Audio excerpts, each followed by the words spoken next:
Ignition system है Maruti Gypsy 413 को कैसे काम करता है, यानी कि जो हमारा इसके अंदर जो स्पार्क दिया जाता है उसके अंदर जो करंट सप्लाई होती है उसके बारे में हम इस वीडियो में बात करेंगे। यानी कि इग्निशन सिस्टम MG 413 यानी कि जो हमारा सिस्टम है वो कैसे काम करता है। आपको पता है जो हमारे इग्निशन सिस्टम है उसके अंदर कौन सा fuel supply, multiport MPFI fuel supply system लगा हुआ है, यानी मल्टीपोर्ट फ्यूल सप्लाई सिस्टम। तो इसी अनुसार से जो हमारा स्पार्क प्लग है और जो इग्निशन सिस्टम है वो भी इस प्रकार। हम सभी जानते हैं कि जब तक हमारे आग के अंदर यानी कि पावर कब तक जनरेट नहीं होगी, जब तक इसके अंदर सही फ्यूल की मात्रा, सही एयर की मात्रा और सही उसको आग का शोला या स्पार्क नहीं दिया जाएगा, तब तक हमारे जो सिलेंडर बोर है उसके अंदर पावर पैदा नहीं होगी। तो उसी के अंदर एक सिस्टम है इग्निशन सिस्टम, यानी जब तक हम पेट्रोल गाड़ी के अंदर इग्निशन सिस्टम काम हमारा नहीं करेगा तब तक क्या होगा कि हमारा उसके अंदर पावर जनरेट नहीं होगी। तो इस वीडियो में आज इसी के लिए बात करेंगे कि जो हमारा MG 413 या फिर जो पेट्रोल गाड़ियां हैं उनके अंदर जो इग्निशन सिस्टम है वो किस टाइप का लगा हुआ है और ये कैसे काम करता है, उसकी जो वायरिंग जो फैला हुआ है, जो सिस्टम है कैसे फैला हुआ है। हम सभी जानते हैं कि जो आज के दिन जो हमारी पेट्रोल गाड़ियां जिसके अंदर भी हमारा इग्निशन सिस्टम वो क्या है, ड्यूल स्पार्क इग्निशन सिस्टम लगा हुआ है। यानी कि जो हमारे एक साथ जो हमारे एक जो सेक्शन स्ट्रोक यानी जो एक स्ट्रोक पूरा होता है जिसके अंदर 4 स्ट्रोक, सेक्शन, कंप्रेसर, पावर और एग्जॉस्ट, जो स्ट्रोक चलता है उसके अंदर क्या होता है 2 बार स्पार्क किया जाता है, एक तो पावर के टाइम पे और दूसरा उसके जो एग्जॉस्ट होता है तब। तो इसलिए इसको किस नाम से जानते हैं, ड्यूल स्पार्क इग्निशन सिस्टम के नाम से जानते हैं। यानी कि MG 413 जो इग्निशन सिस्टम है उसको ड्यूल स्पार्क इग्निशन सिस्टम या फिर डिस्ट्रीब्यूटर लेस स्पार्क सिस्टम के नाम से जानते हैं, क्योंकि इससे पहले जो था हमारे उसके अंदर जो CU पॉइंट जो डिस्ट्रीब्यूटर लगे होते थे उसके द्वारा उसके अंदर किया जाता था इग्निशन, जो स्पार्क प्लग से शोला पैदा किया जाता था जिससे हमें पावर जनरेट होती थी। अब हम देखते हैं कि इसके अंदर कौन कौन से भाग मेन मुख्य तौर से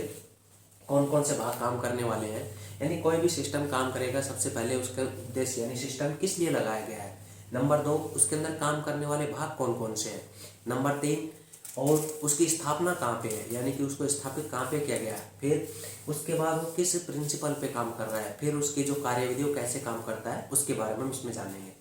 सबसे पहले बात करें कि इसकी स्थापना क्या है कि बैटरी से लेकर भिन्न भिन्न भागों से होते हुए कहाँ तक फैला हुआ है, जो हमारे स्पार्क प्लग है कम्बशन चैम्बर में वहाँ तक ये फैला हुआ है। हमें बात कर रहे हैं 4 स्ट्रोक यानी कि 4 सिलेंडर गाड़ी की, यानी कि जो हमारा 4 सिलेंडर है उसके दौरान इसमें क्या होता है कि जो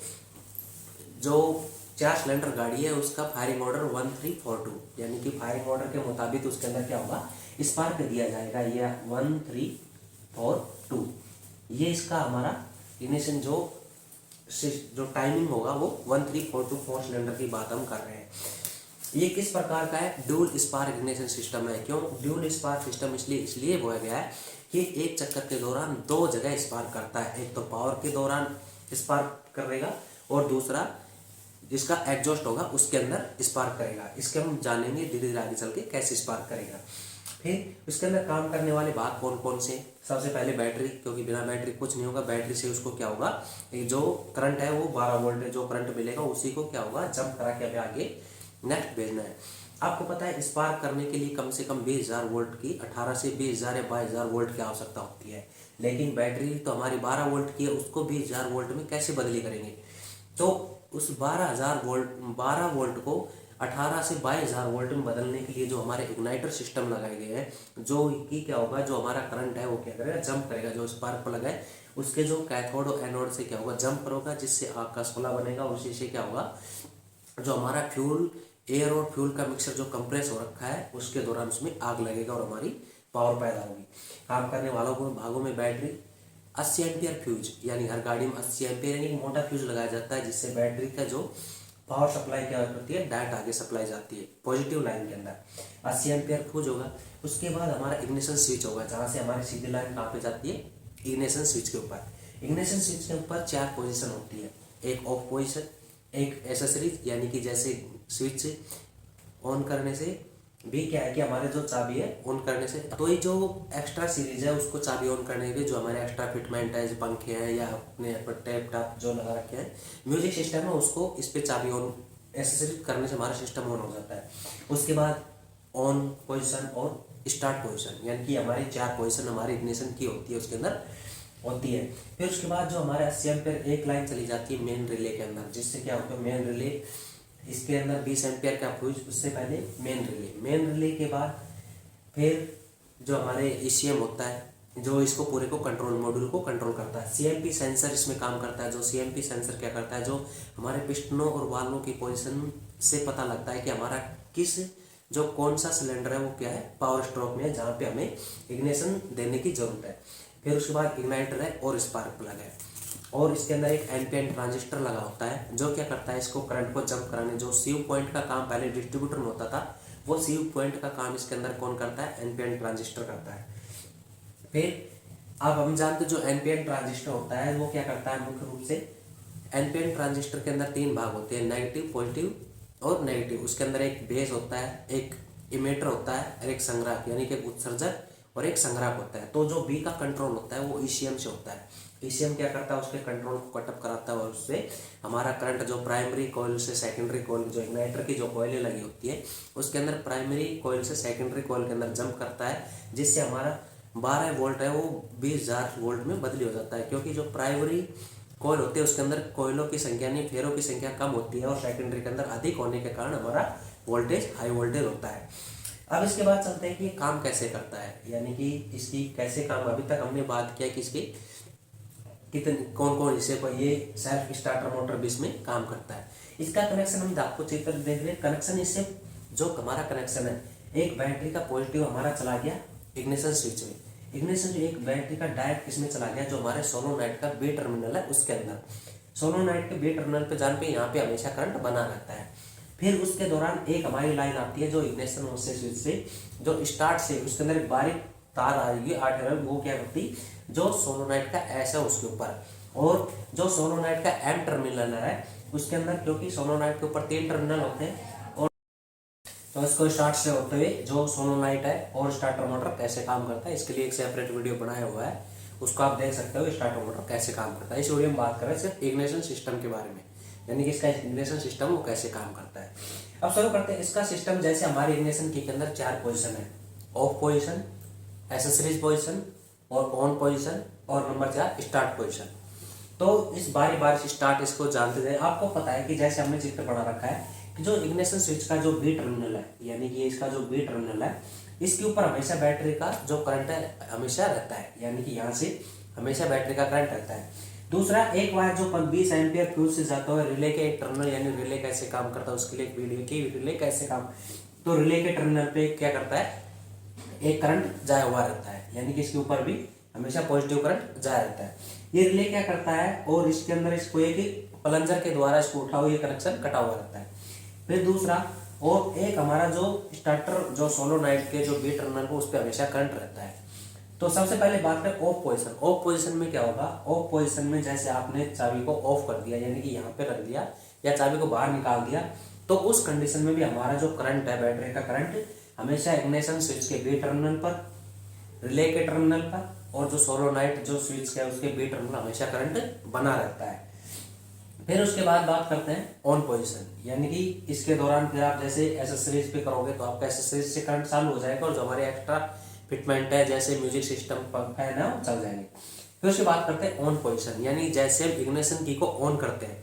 यानी कि डायरेक्ट तो हम स्टार्ट करते नहीं, पहले उसको कुछ देर के लिए ऑन पे किया जाता है। ऑन पे किस लिए रखते हैं, जैसे फ्यूल पंप सप्लाई सिस्टम है उसके फ्यूल पंप को चाल मिलती है, फ्यूल पंप फ्यूल का प्रेशर बनाता है, इसलिए उसको कुछ सेकंड के लिए किस पे रखा जाता है, पहले ऑन पे किया जाता है। और फिर उसके बाद क्या होता है, उसको गाड़ी को स्टार्ट, फिर की को स्टार्ट पे करते हैं, फिर गाड़ी स्टार्ट। अब पहले ऑन पे करता है, जैसे ही यानी कि हमारा करंट यहाँ पे एनी टाइम रहता है बी पे, जैसे ही इग्निशन की को ऑन करेंगे, यानी जैसे आपने चाबी को ऑन किया, ऑन करने से जो हमारा करंट है, जो करंट इससे होता हुआ किसमें चला जाएगा, इससे ऑन पोजीशन। ऑन पोजीशन में क्या होगा, जो 15 एम्पियर फ्यूज है उससे करंट बाहर निकल के 2 भागों में डिस्ट्रीब्यूट हो जाएगा, यानी कि एक तो जो यहाँ से हमारा करंट आ रहा था वो कहाँ पे आ जाएगा, जो रिले के जो टर्मिनल है उसके ऊपर, यानी कि रिले के जो यहाँ पे अपना सर्किट पूरा करेगा। और नंबर 2, यहीं से जो हमारा करंट है यहाँ से जो हमारे इग्निटर है उसके अंदर करंट पहुंच जाएगा, यानी कि जो इग्निटर हमारे या जो प्राइमरी कॉइल जो इसका है उसके अंदर हमारा क्या होगा,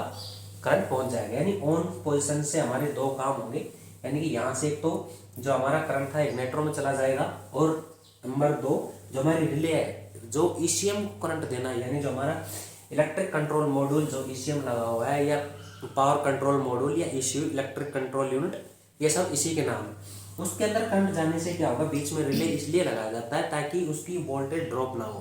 क्योंकि यदि फ्यूज लगाएंगे, स्विच लगाएंगे तो उसका कुछ ना कुछ रेजिस्टेंस होगा, और रेजिस्टेंस होने के कारण जो हमारा 12 वोल्ट है वो कुछ ना कुछ ड्रॉप हो जाएगा। इसलिए क्या किया जाता है, रिले का उपयोग किया जाता है। रिले का उपयोग जहाँ पे हमें वोल्टेज को ड्रॉप होने से बचाना है, या फिर तो वहाँ पे क्या करते हैं, रिले का उपयोग करते हैं। जैसे ही इग्निशन स्विच को ऑन करते हैं, करंट होते हुए क्या होता है, रिले के इस टर्मिनल पे पहुंचता है। रिले में टर्मिनल पहुंचने से यहाँ क्या होगा, जो इसके नेगेटिव पॉजिटिव पूरे हो जाएंगे। यहाँ कॉइल होने के कारण यहाँ पे क्या होगा, जो मैग्नेटिक फोर्स है वो पैदा होगा। मैग्नेटिक फोर्स पैदा होने से जो क्या करेगा, ये जो प्लंजर है इसको क्या करेगा, अपनी तरफ खींच लेगा।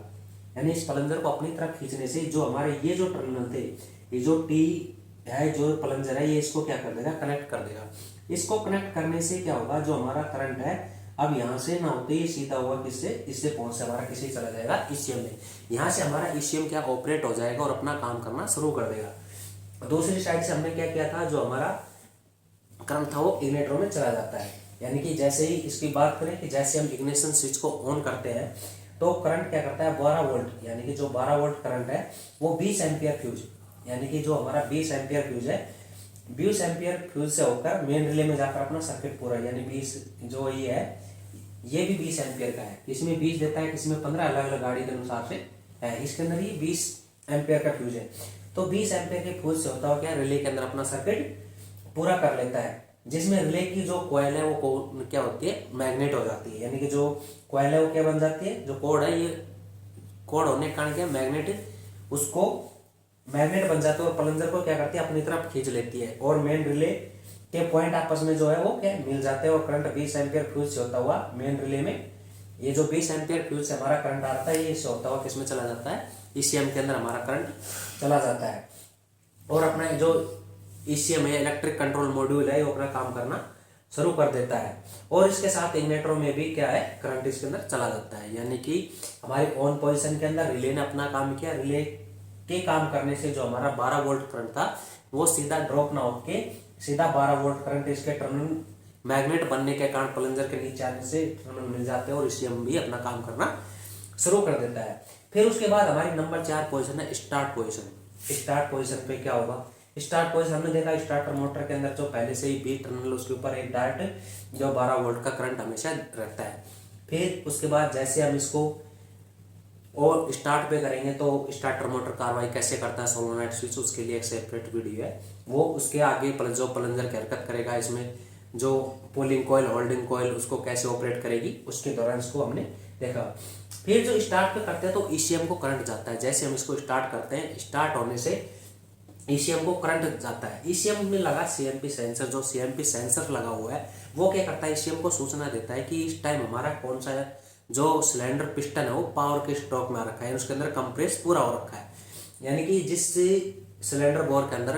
पावर कंप्रेस पूरा होगा उसी के अंदर क्या होगा, जो ईसीएम क्या करेगा, सीएमपी सेंसर के आदेश के अनुसार स्पार्क प्लग को क्या करेगा, जो एनपीएन ट्रांजिस्टर है उसके बेस को कटअप करेगा, जो सीयू पॉइंट का काम करता है। और सीयू पॉइंट के काम करने से क्या होगा, जो हमारा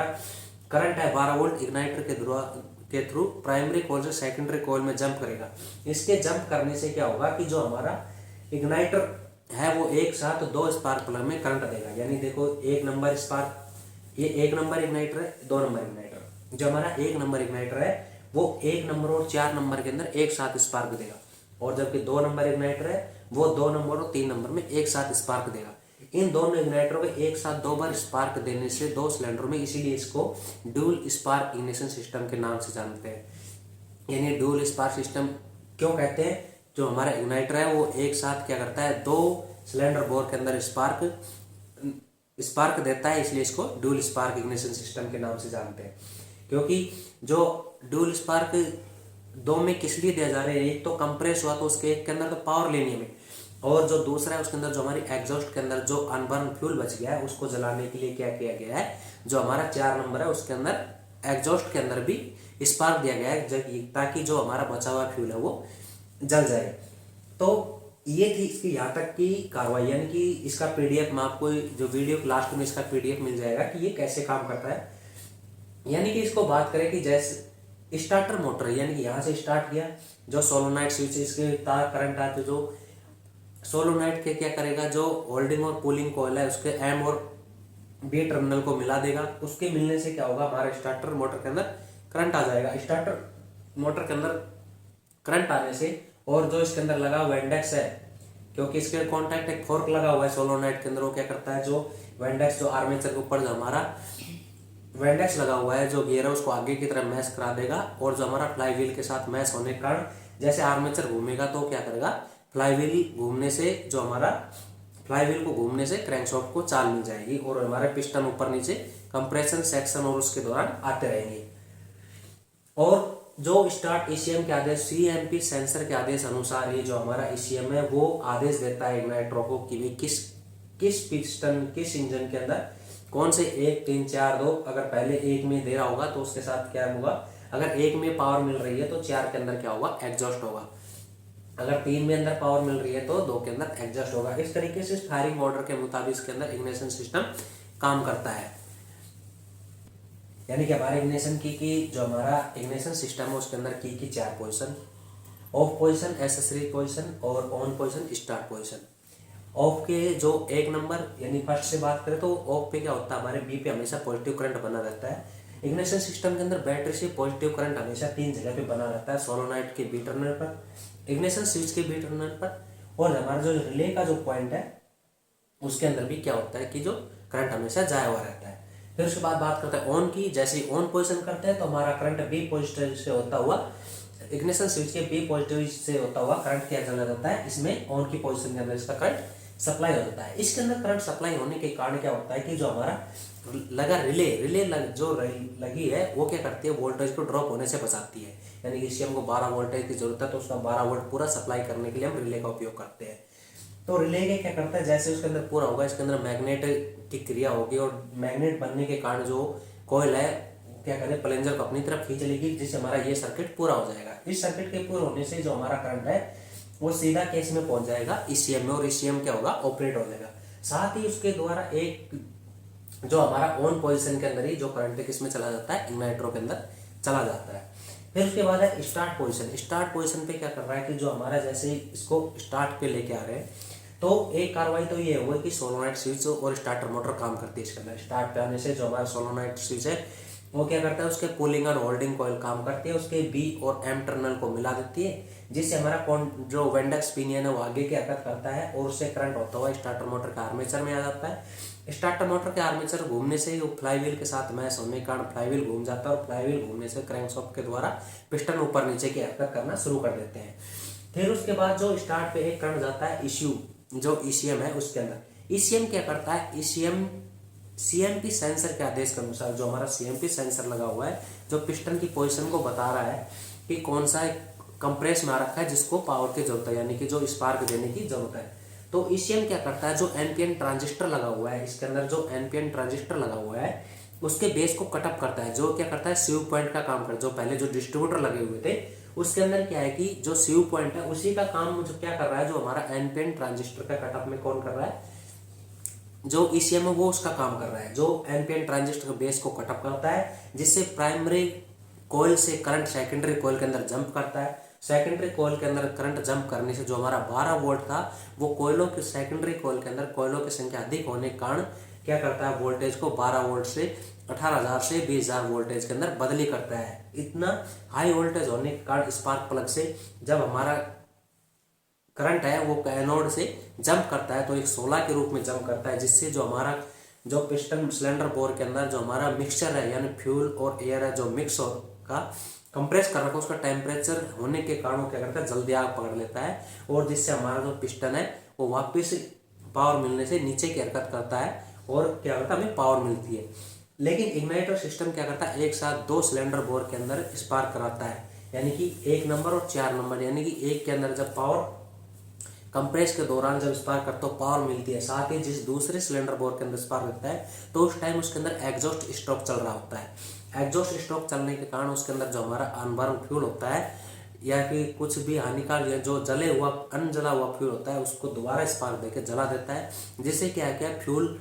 की जो मात्रा है जो प्रदूषण है वो काफ़ी कम फैलता है और इससे हमारा पोल्यूशन को कंट्रोल किया जाता है। तो यहाँ तक हमारा इग्निशन सिस्टम यानी कि सिस्टम कैसे काम करता है और इसके बारे में कुछ छोटी सी जानकारी। नेक्स्ट वीडियो में इसके जो स्टार्टर मोटर कैसे काम करता है इसके लिए एक सेपरेट वीडियो बनाया हुआ है, इसको आप देख लो कैसे काम करता है।